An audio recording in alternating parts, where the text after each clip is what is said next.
Hello student, आज एक बार फिर आप लोगों के लिए बेसिक का नेक्स्ट वीडियो लेकर आए हैं और हम लोग का आज ये बेसिक का लास्ट वीडियो होगा। ठीक है, इसके बाद और न्यू वीडियो आएंगे। जैसे हमारे वीडियो आने वाले हैं जो अकाउंटेंसी के इंट्रोडक्शन पाएंगे, अकाउंटेंसी के बारे में हम लोग पढ़ेंगे और उसके बाद हम लोग जो प्रैक्टिकली जो न्यूमेरिकल चैप्टर है उसको स्टार्ट करेंगे। ठीक है, तो आज हम लोग सबसे पहले इस टॉपिक पर बात करें एक्सपेंडिचर। एक्सपेंडिचर मीन्स व्यय होता है। Expenditure is the amount spent for acquiring assets, goods और सर्विस इज कॉल्ड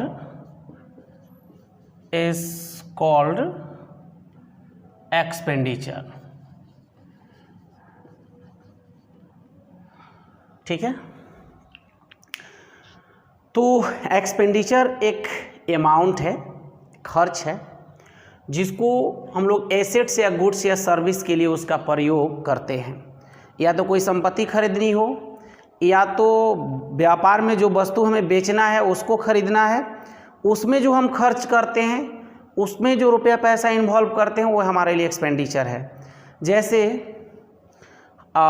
ये मार्कर हमें खरीद कर लाना है और बेचना है, तो ये मार्कर में जो भी हमारा लगेगा वो मेरे लिए एक्सपेंडिचर है। वही बता रहे expenditure is the amount spent for acquiring assets, goods, service is called expenditure. यानी एक्सपेंडिचर से आशय वैसे अमाउंट स्पेंड से है, खर्च से है, जिसको एसेट्स को, गुड्स को और सर्विस को लाने के लिए प्रयोग किया जाता है, उसको हम लोग बोलते हैं एक्सपेंडिचर। चाहे वो गुड्स मतलब जो व्यापार में वस्तु बेचनी है उसमें लगाइए, या कोई संपत्ति के लिए दीजिए, वो आपके लिए एक्सपेंडिचर है। उसको एक्सपेंडिचर में भी कैटेगराइज्ड इनटू, हम लोग कई कैटेगरी में बांट सकते हैं। इसका 3 कैटेगरी होता है। तो फर्स्ट हमने कैटेगरी लिया है capital expenditure. It is an expenditure incurred to acquire assets or improving the existing assets which will increase the earning capacity of the business। करें कि ये एक ऐसा एक्सपेंडिचर है जो एसेट्स को खरीदने में लगाया जाता है, या जो भी हमारे पास एग्जिस्टिंग में एसेट्स है, वर्तमान में संपत्ति है, उसकी जो अर्निंग कैपेसिटी को बढ़ाने के लिए प्रयोग किया जाता है। जिस अमाउंट को, जो अमाउंट हम लोग स्पेंड करते हैं, या तो एसेट्स को परचेज करने के लिए, फिक्स्ड एसेट्स परचेज करने के लिए, या वैसे एसेट्स जिनसे अर्निंग कैपेसिटी को बढ़ाया जा सकता है, अगर उन पर हम खर्च करते हैं तो हमारे लिए वो कहलाएगा और कैपिटल एक्सपेंडिचर। एक बार देखते हैं।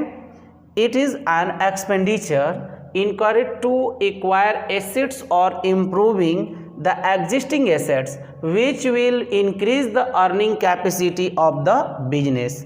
ये एक ऐसा एक्सपेंडिचर है जिसे या तो एसेट्स को खरीदने के लिए, या इम्प्रूविंग एग्जिस्टिंग एसेट्स, या तो पहले से हमारे पास एसेट्स है उसको इम्प्रूविंग करने के लिए, ताकि हमारा which will increase the earning capacity, ताकि हमारी अर्निंग कैपेसिटी का हो सके, बढ़ सके, तो ऑफ द बिजनेस के अर्निंग कैपेसिटी को बढ़ाने के लिए एग्जिस्टिंग एसेट्स में कोई इम्प्रूविंग करना चाहते हैं, कुछ उसमें डेवलप करना चाहते हैं, या कोई एसेट्स खरीद के लाते हैं, उसे हम लोग बोलेंगे, उसमें जो खर्च लगेगा उसको कैपिटल एक्सपेंडिचर बोलते हैं। जैसे हमें प्रोडक्शन बढ़ाना है, तो एक ऑटोमेटिक मशीन हमने खरीद कर लाई, तो उस पर जो भी मेरा एक्सपेंस आएगा, खर्च होगा, जो भी हमारी लगेगा लागत, वो सब कहलाएगा कैपिटल एक्सपेंडिचर।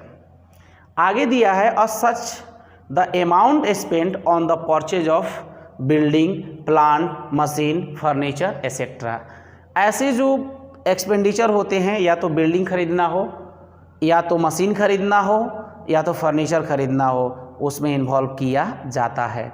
यानी आप कह सकते हैं एक अपने लैंग्वेज में कि देखिए एक्सपेंडिचर मीन्स होता है कि जो गुड्स या परचेज आप कर रहे हैं, गुड्स या एसेट्स परचेज कर रहे हैं, उस पर जो भी आपकी एक्सपेंसेज हो रही है उसको आप क्या कह सकते हैं, एक्सपेंडिचर। और एक्सपेंडिचर को हमने फर्स्ट कैटेगरी पढ़ा capital expenditure. Capital expenditure means जो भी कैपिटल एक्सपेंडिचर होता है वो या तो एसेट्स को, कोई एसेट्स खरीद के लाने के लिए, या जो एग्जिस्टिंग एसेट्स है उसकी अर्निंग कैप, अपने बिजनेस की अर्निंग कैपेसिटी को बढ़ाने के लिए, उसमें इम्प्रूविंग करने के लिए जो भी आप स्पेंड करते हैं, जो भी लागत लगाते हैं, उसे हम लोग कहते हैं कैपिटल एक्सपेंडिचर। आप ये भी बोल सकते हैं कि जैसे जिस एक्सपेंडिचर का बेनिफिट यदि हम लॉन्ग पीरियड टाइम तक अर्निंग कर सकें तो वैसे एक्सपेंडिचर को हम लोग बोलते हैं कैपिटल एक्सपेंडिचर। जैसे बिल्डिंग पर हमने स्पेंड करेंगे तो बिल्डिंग से हमें लॉन्ग पीरियड टाइम तक हमें बेनिफिट होगा। फर्नीचर पे यदि स्पेंड करते हैं तो लॉन्ग पीरियड टाइम तक हमें बेनिफिट होगा। या यदि कोई मशीन या प्लांट पर हमने एक्सपेंसेस करते हैं, स्पेंड करते हैं तो लॉन्ग पीरियड टाइम हमें बेनिफिट देगा। तो वैसे स्पेंड जो लॉन्ग पीरियड टाइम हमें बेनिफिट हम लोग एक्वायर कर सकते हैं, उसे बेनिफिट रिसीव कर सकते हैं, तो वैसे स्पेंड को हम कैपिटल एक्सपेंडिचर बोलते हैं। या आप ऐसे भी बोल सकते हैं कि वैसे एक्सपेंडिचर जिसको एसेट्स को परचेज करने के लिए लाया जाता है, इन्वॉल्व किया जाता है, या एग्जिस्टिंग एसेट, जो मेरे पास एसेट्स है उसकी कैपेसिटी में चेंजिंग करने के लिए, उसको इम्प्रूव करने के लिए जो स्पेंड किया जाता है उसे हम कैपिटल एक्सपेंडिचर कहते हैं। ठीक है, सिंपल लैंग्वेज में यदि कहें कि जैसे हम एक बिजनेसमैन है, बिल्डिंग पर हमने खर्च किया, ये कैपिटल एक्सपेंडिचर है, क्योंकि ये जो एक्सपेंडिचर है हमें बेनिफिट लॉन्ग पीरियड टाइम तक देते रहेगा। तो वैसे एक्सपेंडिचर को हम लोग बोलते हैं capital expenditure.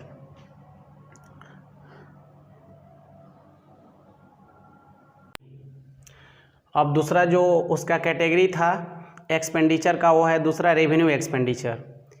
Revenue expenditure is the expenditure incurred the benefit of which is consumed। यानी रेवेन्यू एक्सपेंडिचर एक ऐसा एक्सपेंडिचर है जिसका हम लोग लाभ उठाते हैं, जिसका हम लोग लाभ उठाते हैं, या adjusted with in accounting period, और उसका जो लाभ होता है एक अकाउंटिंग पीरियड में ही उठाया जाता है, लाभ लिया जा सकता है। तो वैसे एक्सपेंडिचर को हम लोग बोलते हैं रेवेन्यू एक्सपेंडिचर। एक ऐसा एक्सपेंडिचर जिससे हम लोग को लाभ होता है, एक्सपेंडिचर करने से हम लोग को क्या होता है, बेनिफिट होता है, और दूसरी चीज़ उसका बेनिफिट केवल 1 ईयर तक ही होता है। जैसे आप लोग को एग्जांपल देंगे कि बिल्डिंग ने हमें ख़रीदा, बनाया, तो इसको परचेज करके लाया, तो इस पर जो भी हमारा एक्सपेंड हुआ वो कैपिटल एक्सपेंडिचर है। बट जो डेंटिंग पेंटिंग इसका कराया गया, रिपेयरिंग कराया गया, जैसे डेंटिंग पेंटिंग इसका कराया गया, तो डेंटिंग पेंटिंग का जो बेनिफिट है हम केवल 1 ईयर तक ही ले सकते हैं, केवल उसका लाभ केवल कितने दिन तक उठा सकते हैं, 1 ईयर तक, एक अकाउंटिंग पीरियड तक। तो जैसे ये तो आपको एग्जांपल दिए हमने, तो यही बताया कि revenue expenditure is the expenditure incurred the benefit of which a consume.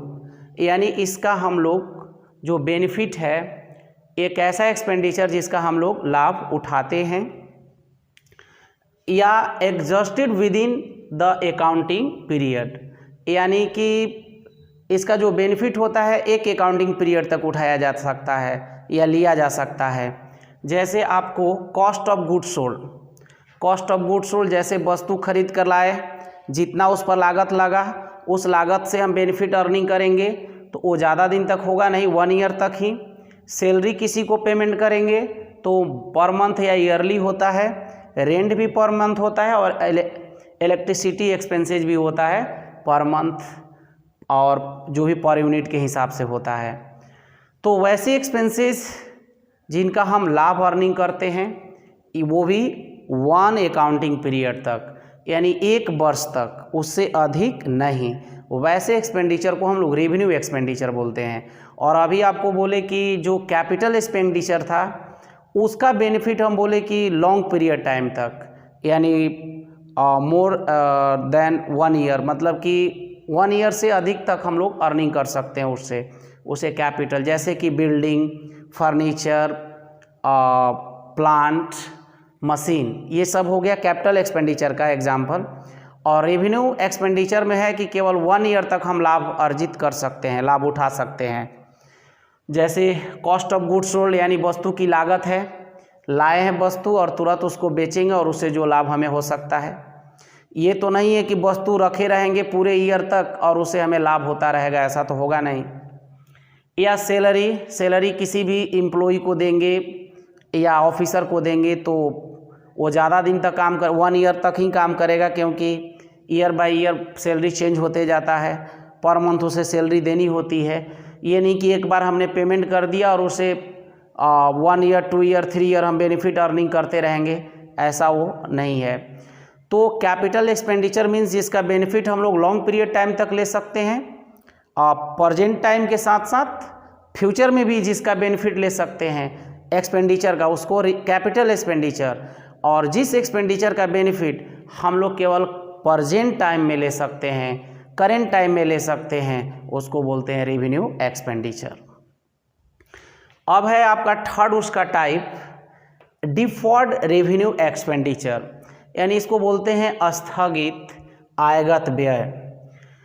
दिया है कि deferred revenue expenditure is a revenue expenditure in a nature, यानी जो डिफर्ड रेवेन्यू एक्सपेंडिचर है ना, वो रेवेन्यू एक्सपेंडिचर नेचर में ही आता है, but is charge in more than 1 accounting period. लेकिन ये जो चार्ज होता है ना, 1 वर्ष से अधिक, 1 से अधिक वर्षों तक ये चार्ज किया जाता है। चार्ज मतलब एक्सपेंसेज के रूप में माइनस किया जाता है।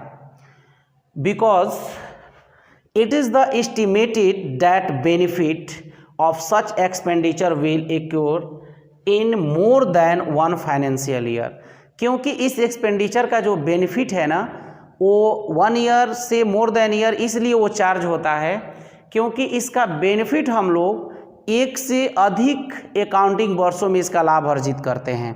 जैसे इसका एग्जांपल आपको पहले भी हम दे चुके हैं। जैसे एडवर्टाइज करने के लिए हमने किसी टीवी ऑपरेटर को 10 साल के लिए 20,000 रुपया दे दिया, तो बताइए 1 साल के लिए कितने दिए? 2000 दिए। तो आपको पर ईयर हमें 10 साल इससे बेनिफिट होने वाला है, 10 फाइनेंशियल ईयर में बेनिफिट होगा, तो इसका चार्ज भी होगा तो उसको माइनस भी किया जाएगा, उसमें से एक्सपेंसेज भी चार्ज माना जाएगा, तो 10 ईयर ही माना जाएगा। तो ऐसे एक्सपेंसेज को हम लोग डिफर्ड रेवेन्यू एक्सपेंडिचर बोलते हैं। जैसे एक बार और आप लोगों को दिखाते हैं, deferred revenue expenditure is a revenue expenditure in a nature, revenue expenditure के नेचर के होता है, but is charge in more than 1 accounting period. ये चार्ज जो होता है, जो एक्सपेंसेज पर प्रॉफिट पर जो चार्ज किया जाता है, प्रॉफिट में से माइनस किया जाता है, केवल एक ही वर्ष में नहीं, कई अकाउंटिंग ईयर में किया जाता है, कई वर्षों में किया जाता है। Because it is estimated that benefit of such expenditure will accrue in more than 1 financial year. इसलिए 1 से मोर देन अकाउंटिंग ईयर में हम लोग उसको चार्ज करते हैं, क्योंकि इसका बेनिफिट भी हम लोग लॉन्ग पीरियड टाइम तक लेते हैं। जैसे 10 ईयर के लिए यदि हम दिए हैं एडवर्टाइजमेंट का हम एग्रीमेंट, तो 10 ईयर लेंगे तो 10 ईयर चार्ज भी होगा। तो आप लोग को एग्जांपल समझाए, ये जो एक्सपेंडिचर एडवर्टाइजमेंट के लिए हमने जो टीवी ऑपरेटर को दिया है, वो हमारे लिए revenue expenditure, deferred revenue expenditure होगा, क्योंकि पर ईयर में 2000 चार्ज किया जाएगा, लेकिन वो कितने ईयर तक चार्ज होगा? 10 ईयर तक चार्ज होगा, एक ही वर्ष में पूरा चार्ज नहीं होगा।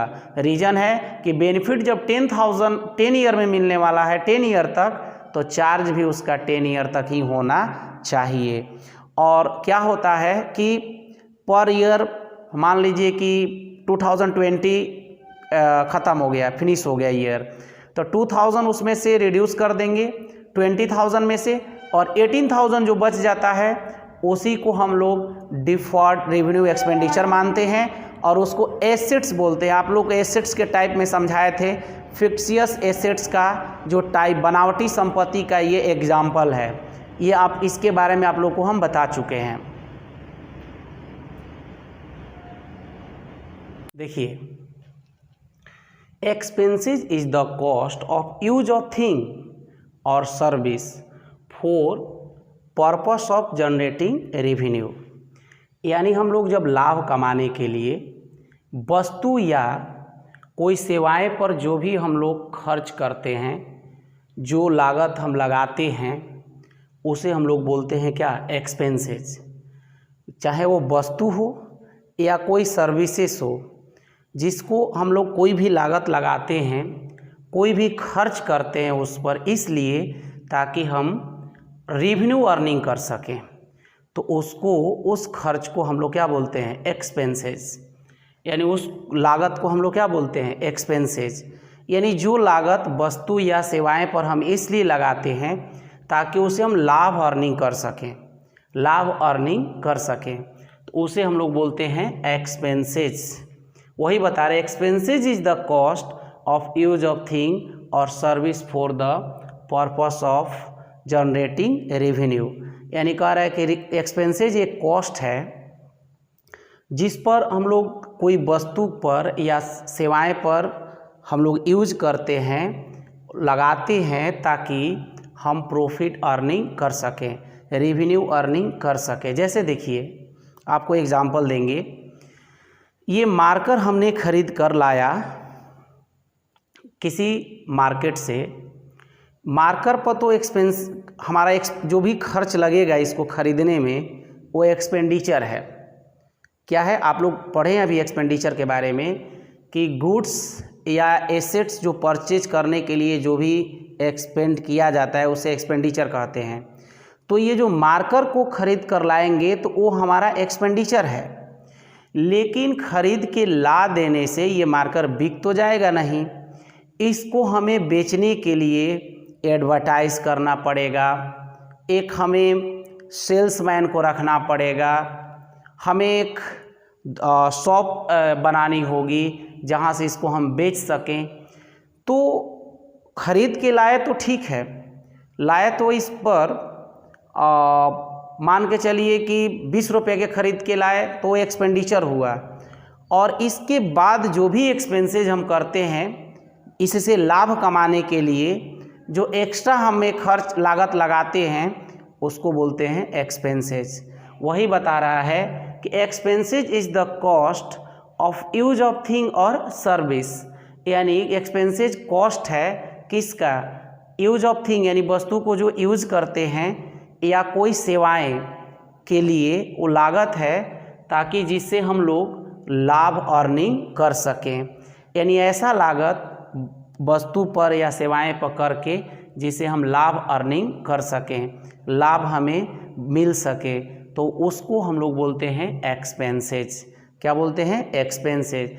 यानी आप जो भी वस्तु खरीद के लाइएगा वो एक्सपेंडिचर है, उस पर जो लागत लगा, और वस्तु को बेचने के लिए जो आप खर्च कीजिएगा, लाभ कमाने के पर्पज से जो लागत लगाइएगा, वो आपके लिए एक्सपेंसेज है। अब बात करेंगे हम लोग स्टॉक या इन्वेंट्री के बारे में। The term stock include the value of those goods which are laying unsold at the end of accounting period। जो द टर्म जो है stock include the value of those goods which are laying unsold at the end of accounting period। देखिए, the term stock include the value of those goods which are laying unsold at the end of accounting period। यानी accounting period जो होता है आपका 1 year का, तो कह सकते हैं कि वर्ष के अंत में जो बिना बिका वस्तु बच जाता है, अनसोल्ड जो वस्तु रह जाता है हमारे पास, उसे हम लोग बोलते हैं स्टॉक। जैसे हमने 100 साइकिल लेकर आया बेचने के पर्पज से 2020 ईयर में, लेकिन 10 साइकिल अभी नहीं बिका है, तो वो जो 10 साइकिल है वो हमारा स्टॉक है। वो हमारा क्या है? स्टॉक है। दिया है कि the term stock includes the value of those goods which are lying unsold at the end of accounting period, यानी अकाउंटिंग पीरियड के लास्ट में, एंड में जो ऑन सोल्ड गुड्स बच जाता है, जो वस्तुएं हम बेचने के लिए लाते हैं और जो बच जाता है, उसे हम लोग बोलते हैं स्टॉक या इन्वेंट्री बोलते हैं। दिया है कि the goods unsold at the end of accounting year are called closing stock. यदि देखिए 2020 में लास्ट में, एंड में जो हमारा गुड्स बच गया ऑन सोल्ड, उस 2020 के लिए क्लोजिंग स्टॉक कहलाएगा। क्या कहलाएगा? ये दो टाइप का होता है, क्लोजिंग और ओपनिंग। तो ये 2020 के लिए क्या कहलाएगा? क्लोजिंग। आगे दिया है the same stock is called opening stock at the beginning of new accounting year, यानी जो स्टॉक ऑन सोल्ड है वो तो स्टॉक है, जो भी अकाउंटिंग पीरियड के लास्ट में ऑन सोल्ड है वो स्टॉक है, लेकिन जो जिस ईयर में ऑन सोल्ड बच जाता है लास्ट में, उस ईयर के लिए वो क्लोजिंग होता है, लेकिन नेक्स्ट ईयर के लिए वो ओपनिंग कहलाता है। नेक्स्ट ईयर के लिए क्या कहलाता है? ओपनिंग कहलाता है। आगे दिया है एक टॉपिक हमने लिया है voucher. Voucher is an evidence of business transaction, यानी वाउचर एक सबूत है, एक सबूत है बिजनेस ट्रांजैक्शन का।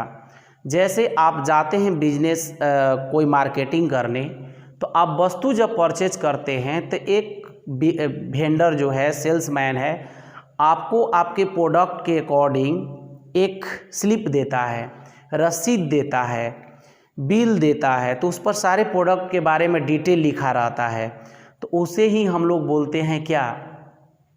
वाउचर। वाउचर देखिए हमारे लिए तो कोई उपयोग नहीं है, हम लोग रास्ते में आते आते उसको फेंक देते हैं, लेकिन एक बिजनेसमैन के लिए बहुत इम्पॉर्टेंट डॉक्यूमेंट होता है। ये एक एक्सटर्नल डॉक्यूमेंट होता है जिसके बेसिस पर बिजनेस में ट्रांजैक्शन रिकॉर्ड किए जाते हैं। तो वैसे रसीद या डॉक्यूमेंट को हम लोग बोलते हैं वाउचर। वही बोल रहा है, voucher is an evidence of a business transaction. तो हम लोग 3 टॉपिक के बारे में जाने इसमें, एक्सपेंसेज, स्टॉक और वाउचर। एक्सपेंसेज मीन्स हो गया कि हम वस्तु से या सेवाएं से यदि हम लाभ कमाना चाहते हैं, लाभ कमाने के लिए, प्रॉफिट अर्निंग करने के लिए जो उसमें हम लागत लगाते हैं, उसे हमें क्या कहते हैं? एक्सपेंसेस। वस्तु से या सेवाएं से अर्निंग करने के, जनरेटिंग रेवेन्यू के पर्पस से हम लोग जो भी वस्तु पर या सेवाएं पर जो भी लागत लगाते हैं वो एक्सपेंसेज है। तो आप लोगों के दिमाग में चल रहा होगा कि एक्सपेंडिचर और एक्सपेंसेज, आज एक्सपेंडिचर के बारे में भी बात हुआ और एक्सपेंसेज के बारे में भी बात हुआ। तो देखिए ये जो मार्कर है, जैसे कि एक्सपेंडिचर में क्या बताया गया कि या तो एसेट्स को परचेज करने के लिए लाया जाता है, एसेट्स को लाया जाता है, या जो एग्जिस्टिंग एसेट्स है उसको इम्प्रूविंग करने के लिए जो स्पेंड किया जाता है वो आपका कैपिटल एक्सपेंडिचर है। और इसके बारे में बताया एक्सपेंडिचर यानी जो भी गुड्स या एसेट्स आप परचेज करने के लिए जो स्पेंड कर रहे हैं तो उसको हम लोग बोलते हैं एक्सपेंडिचर। तो गुड्स का मतलब हो गया कि आपके जो बिजनेस में जिसके डील करते हैं, तो ये मार्कर का सपोज डेट हम डील करते हैं, तो मार्कर को ख़रीदने में हमें जितना खर्च लगा होगा, एक्सपेंसेज लगा होगा, स्पेंड जो किए होंगे वो एक्सपेंडिचर है। लेकिन इस मार्कर को बेचने के लिए हमने जो भी लागत इस पर लगाया, लाभ कमाने के पर्पस से जो भी इस पर और कॉस्ट हमने ऐड किया वो एक्सपेंसेज है। जैसे दिल्ली से ख़रीदा, इसको एक पैकेट हमने ख़रीदा 500 में, तो चलिए 500 का तो पैकेट हो गया, तो वो 500 हमने जो स्पेंड किया वो एक्सपेंडिचर है। बट हमको दिल्ली से लाने में रेलवे भाड़ा देना पड़ेगा, रेलवे कैरेज देना पड़ेगा, तो वो एक्सपेंसेज हो जाएगा, वो हमारे लिए क्या हो जाएगा? एक्सपेंसेज। तो वही बता रहा है कि रेवेन्यू जनरेट करने के पर्पस से जब हम लोग किसी थिंग या सर्विस पर कोई कॉस्ट यूज़ करते हैं, लगाते हैं, तो उसे हम लोग बोलते हैं एक्सपेंसेस। क्या बोलते हैं? एक्सपेंसेस। जैसे आपको एग्जाम्पल देंगे हम एक्सपेंडिचर और एक्सपेंसेस का। जैसे आपने एक वेजिटेबल जो है, सब्जी जो बैगन है, ब्रिंजल जो जाकर खेत से आप खरीद कर लाते हैं, तो उस पर जो आपने स्पेंड किया खेत में जाकर उसको खरीदने में, वो तो एक्सपेंडिचर हुआ। लेकिन मार्केट में कस्टमर को अट्रैक्ट करने के लिए उसे साफ़ करना ज़रूरी होता है, तो साफ़ करने में भी लेबर चार्ज आपको देना पड़ता है।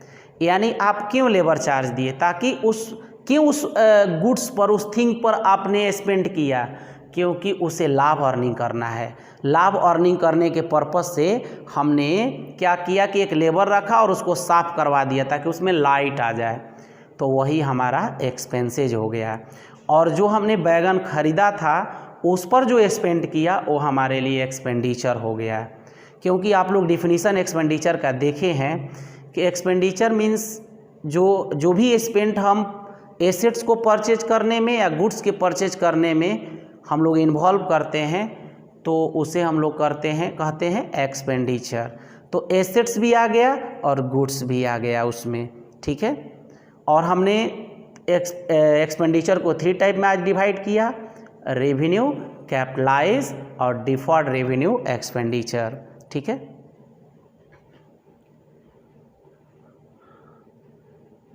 देखिए, ट्रेड रिसीवेबल और ट्रेड पेबल। तो सबसे पहले हम लोग ट्रेड रिसीवेबल के बारे में जानेंगे। It is the amount receivable for sale of goods and और service rendered in the ordinary course of business. यानी एक ऐसा अमाउंट रिसीव्ड, या तो वस्तु हमने बेचा है या तो कोई सर्विसेज प्रदान की है, जो साधारण जो व्यवसाय, जो सामान्य एक्टिविटीज होता है उसके द्वारा। करे it is the amount due from the customer of the enterprise. यानी ये एक ऐसा अमाउंट है जो कस्टमर जो कह रहा है कि it is the amount due from customer of the enterprise, यानी कस्टमर से इंटरप्राइज को ड्यू होता है। कस्टमर किसको देते हैं? इंटरप्राइज को। यानी किसी को हमने वस्तु बेचा है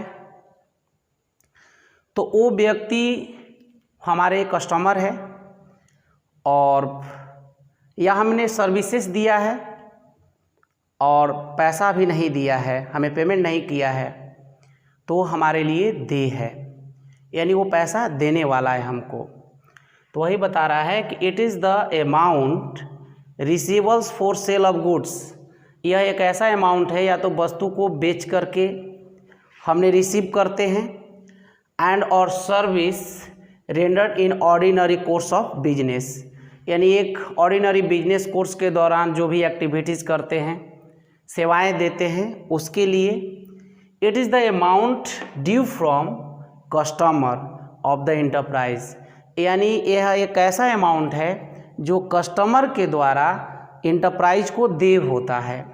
इंटरप्राइज को क्या होता है? दे, यानी बिजनेस को दे होता है, यानी कस्टमर बिजनेस को देने वाले होते हैं। तो वैसे अमाउंट को हम लोग बोलते हैं ट्रेड रिसीवेबल। ट्रेड रिसीवेबल में 2 चीज़ आता है। डेटर के बारे में आपको बता चुके हैं। डेटर उस पर्सन को बोलते हैं जिसको हमने क्रेडिट प्रोडक्ट सोल्ड किया है, तो वो हमारे लिए डेटर कहलाता है। या बिल्स रिसीवेबल, देखिए किसको बोलते हैं? डेटर का ही पार्ट बिल्स रिसीवेबल है। कैसे? जैसे किसी व्यक्ति को हमने बेचा तो बोल रहे हैं कि वो डेटर है, ठीक है, लेकिन जब तक वो डेटर बना रहता है, जब तक हम उसे डिमांड नहीं कर देते हैं।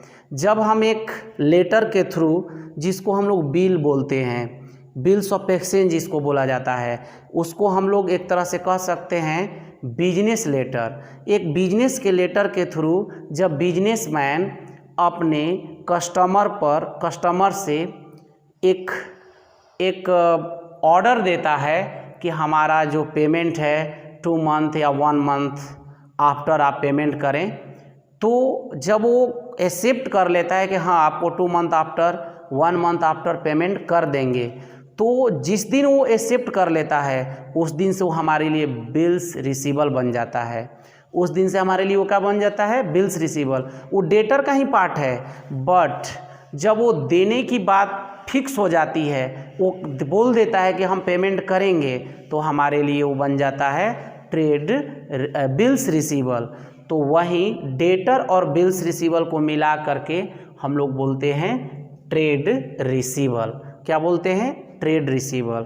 तो वही बता रहा है कि it is the amount receivable for sale of goods and service rendered in ordinary course of business. यानी या तो कोई वस्तु बेचा गया है या तो कोई बिजनेस में सर्विसेज दिया गया है। It is the amount due from the customer of the enterprise. यानी यह एक ऐसा अमाउंट है, यह एक ऐसा राशि है जो कस्टमर के द्वारा इंटरप्राइज को दे होता है, यानी इंटरप्राइज को देने वाले होते हैं, आज नहीं तो कल वो देंगे, दे होता है। तो वैसे अमाउंट को बोलते हैं बिल्स रिसीवेबल। यानी हम बोलते हैं ना कि जिस व्यक्ति को हमने बेचा वो डेटर है, तो डेटर में ही 2 पार्ट हो जाता है, एक डेटर और एक बिल्स रिसीवेबल। जिस दिन से डेटर ये बात एक्सेप्ट कर लिया कि हाँ आपका हम पेमेंट, हमने जब ऑर्डर दिया, पेमेंट करने का आदेश दिया कि हमें पेमेंट कर दीजिए, माने एक लेटर हमने लिखा कि हमारा पेमेंट आप यदि कर देते हैं तो ठीक रहता है। यदि वो बात हमारी एक्सेप्ट कर लेता है तो उस दिन से हमारे लिए वो बिल्स रिसीवेबल बन जाएगा, क्योंकि उसकी टाइमिंग फिक्स हो जाती है, इतने दिन बाद हमें पैसा मिल जाएगा। ठीक है। और डेटर वो है कि अभी उसका फिक्स टाइम नहीं है, पैसा वो भी देगा लेकिन अभी उसका फिक्स टाइम नहीं है कि वो कब देगा। तो डेटर और बिल्स रिसीवेबल मिलाकर के क्या बनता है? Trade receivable. उसी प्रकार उसका जस्ट अपोजिट है trade payable. It is the amount payable for business of goods और service taken in the ordinary course of business. यानी बिजनेस के ऑर्डिनरी कोर्सेज के दौरान जो हमने गुड्स परचेज किया है, जो सेवाएं लिया है, उसके बदले में जो हमें पेमेंट करना होता है, उसी अमाउंट को हम लोग बोलते हैं ट्रेड पेबल। दिया है कि it is the amount due to seller of goods by the enterprise. यानी ये एक ऐसा अमाउंट है जिसका सेलर का ड्यू किस पर होता है? इंटरप्राइज पर होता है। जो बेचने वाला होता है उसका ड्यूज किस पर होता है? इंटरप्राइज पर। यानी इंटरप्राइज का पर राशि दे होता है, यानी इंटरप्राइज ही सेलर को क्या करेगा? देगा राशि। तो वैसे राशि को हम लोग बोलते हैं बिल्स ट्रेड पेबल। जैसे देखिए बिल्स रिसीवेबल हो गया कि जैसे हमने किसी को सेल किया है वस्तु या सर्विसेज दिया है और पैसा उससे लेना है, तो हमारे लिए वो कहलाएगा बिल्स ट्रेड रिसीवेबल।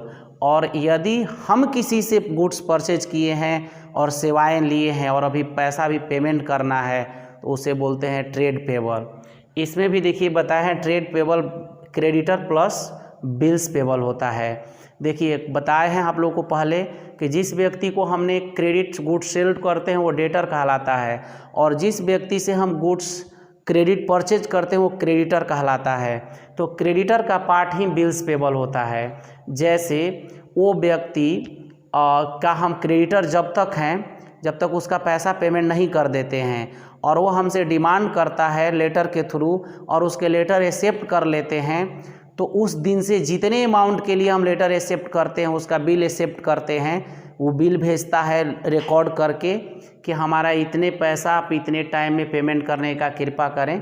तो यदि हम उसके लेटर को एक्सेप्ट कर लेते हैं तो वो अमाउंट हमारे लिए कहलाएगा बिल्स पेबल। और वैसे तो हमारे लिए वो क्रेडिटर है ही, लेकिन जितना हम पेमेंट के लिए एक्सेप्ट कर लिए तभी तत्काल 2 महीना 1 महीना में, तो वो मेरे लिए बिल्स पेबल हो जाएगा। तो जो हम तत्काल अभी देने वाले हैं और जो मेरे पर बाकी है वो सारा, यानी आप तो जानते हैं कि जिसे हम उधार खरीदते हैं वो क्रेडिटर है, और वही क्रेडिटर और बिल्स पेबल मिलाकर क्या बन जाता है? Trade payable. तो आपको बताया गया कि जो अमाउंट रिसीवेबल हो, या तो वस्तु आप बेचे हैं या सर्विस दिए हैं, उस अमाउंट को हम ट्रेड रिसीवेबल कहते हैं। ट्रेड रिसीवेबल में डेटर और बिल्स रिसीवेबल दोनों शामिल होता है। और पेबल यानी कि जब हम लोग गुड्स परचेज किए हैं या सर्विसेज किसी से लिए हैं और उसके बदले में जो अमाउंट हमें पे करना है उसको ट्रेड पेबल कहते हैं। ट्रेड पेबल में बिल्स पेबल भी आता है और क्रेडिटर भी आते हैं। ठीक है, तो आज का ये हमारा लास्ट वीडियो है। अगर आपको लगे कोई टॉपिक समझ में नहीं आया तो मेरे व्हाट्सअप नंबर डिस्क्रिप्शन में रहता है, उस टॉपिक का नाम भेज सकते हैं, हम समझाने की कोशिश करेंगे। यदि और लगा होगा कि कोई बेसिक टॉपिक आपके नॉलेज में हो और हमने नहीं बताया हो, उस टॉपिक को भी आप भेज सकते हैं।